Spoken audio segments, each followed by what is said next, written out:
Hello बच्चों, तो आज हम लोग पढ़ने वाले हैं एकल औषधि में भस्म और पिष्टि के बारे में पढ़ेंगे। ठीक है, एकल औषधि की भस्म और पिष्टि के बारे में पढ़ेंगे। तो इसमें अभ्रक आदि भस्म आती हैं। अभ्रक आदि जितनी भी अभ्रक आदि भस्म है, जैसे स्वर्ण हो गया, स्वर्णमाक्षी हो गया, रजत हो गया, ताम्र हो गया, ऐसी जितनी भी भस्में हैं, ठीक है, या जितनी भी पिष्टियाँ हैं, जैसे कि मुक्ता पिष्टि हो गया, प्रबाल पिष्टि हो गया, इन सबका प्रोबल मोड ऑफ एक्शन लगभग सेम ही रहता है। ठीक है, मैंने कहा था फर्स्ट लेक्चर में भी पढ़ाया था, सेकंड लेक्चर में भी पढ़ाया, फिर उसे रिपीट कर रहा हूँ। बार बार रिपीट करूँगा तो बार बार आप लोग सुनेंगे तो याद हो जाएगा आप लोगों को।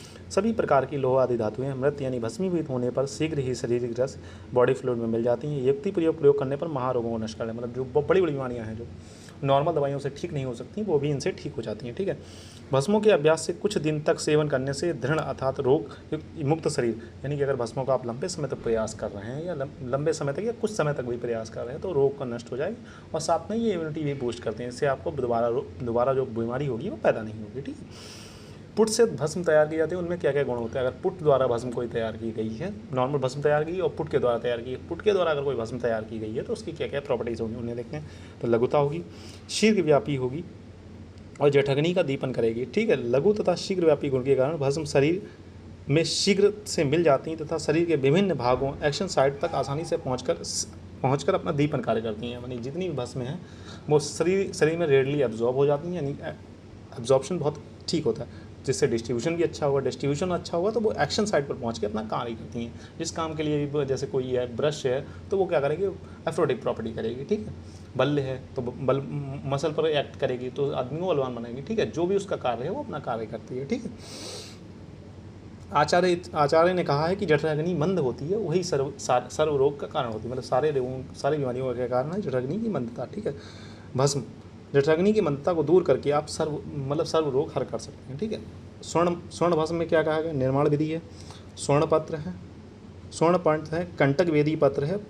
ठीक है, स्वर्ण पत्र है, उसे कंटक वेदी पत्र बना के पारद प्लस मातुलुंग स्वरस, पारद भस्म और मातुलुंग स्वरस का लेप लगाकर कितने फुट दें, 10 फुट दें तो आपको स्वर्ण भस्म प्राप्त हो जाएगी। ठीक है, स्वर्ण पत्र लेना है, स्वर्ण पत्र में पारद भस्म लेनी है और उस मातुलुंग स्वरस में उसे घोल लेना है, फिर उसका लेप लगा के फिर आपको 10 फुट देने हैं। ठीक, सराउंड फुट में बंद करके ऐसे 10 फुट देने से स्वर्ण भस्म आपकी तैयार हो जाएगी। उसके क्या क्या प्रॉपर्टीज़ होंगी उनके बारे में पढ़ते हैं।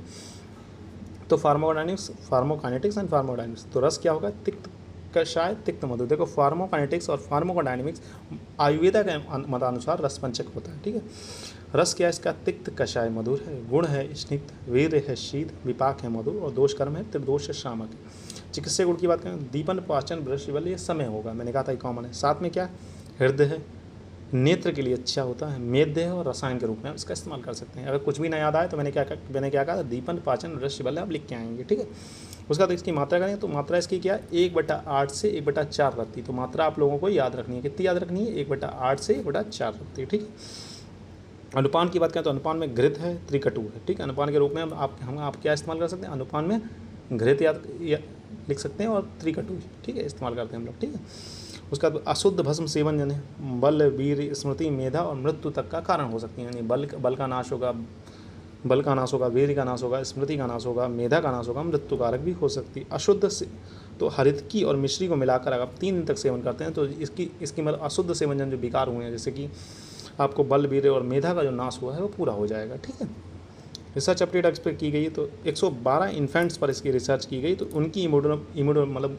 112 नवजात शिशुओं पर इस पर जब इसका अध्ययन किया गया, स्वर्ण प्राशन कराते हैं ना बच्चों को, तो जब अध्ययन किया गया तो उनमें अलग ही प्रकार की, जिन्हें नहीं कराया गया उन पर अलग ही प्रकार की इम्यूनिटी देखने को मिली, इम्यूनोमोड्यूलेटर प्रॉपर्टी। ठीक है, स्वर्ण भस्म प्लस मधु प्लस घृत IgG लेवल्स को बढ़ाता है। कौन सी इम्यूनिटी बढ़ाता है, IgG बढ़ाता है। GMD पढ़े होंगे आप, GAMD, तो उसमें कौन सा बढ़ाता है, IgG को बढ़ाता है। ठीक है, काल मर्यादा आप 6 मास तक इस्तेमाल कर सकते हैं, किसमें, मेधा वृद्धि में।